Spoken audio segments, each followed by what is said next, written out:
Okay, really fast, I wanted to show everyone how to set up a classroom in Google Classroom. So, first of all, it's pretty easy. As long as you have a Google Classroom account, you're going to be able to do this really quickly. Of course, all of us do now. So, first things first, you'll want to go to gmail.com. And it should bring up, your accounts, or it should sign you in automatically. I have a lot of different accounts attached, so I'll click my school email. It has to be your school email, by the way, because our school email is affiliated with Google Classroom, while your personal email would not be. So just double check, make sure that you're signed in at your PCSD32 email account.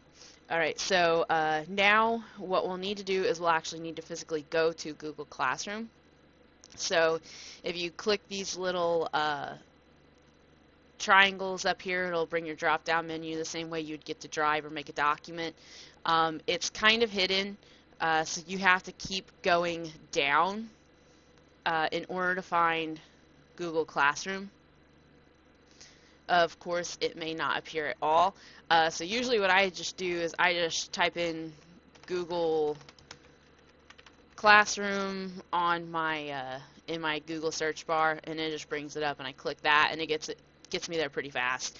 It's a lot easier than having to go through and search through all those menus. So once you have arrived on your Google Classroom page, it should automatically bring this up here. And if you go up here to the plus button next to your name at the top and click Add, and you can either join a classroom or create a classroom. We're going to create a classroom. So you can label it whatever you want. I'm going to label mine English 1 example because I'm getting ready to make a tutorial for students to teach them how to enroll in a classroom.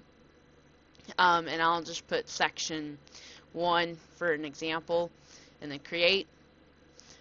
If you are going to be creating multiple classrooms, I highly suggest figuring out a way that you can create them so where the students know what they are, and then you know what they are. So like I have 3 sections of English 1, so I put English 1 and I labeled it first hour, and then put it as section 1, and then English 2 I have it second hour, so I put it section 2, English 1 third hour, section 3.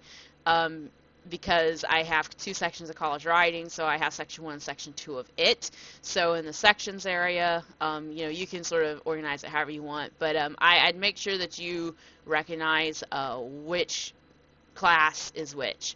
And then real quick, that's it. That's how to create a Google Classroom.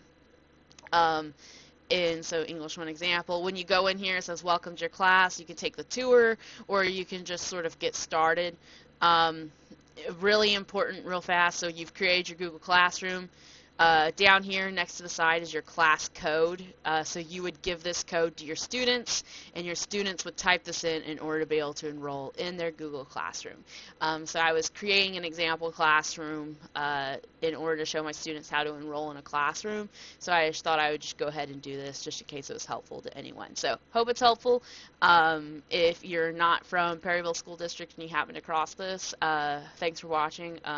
Please let me know if you have questions, and I'll be more than happy to try to answer them for you. Thanks.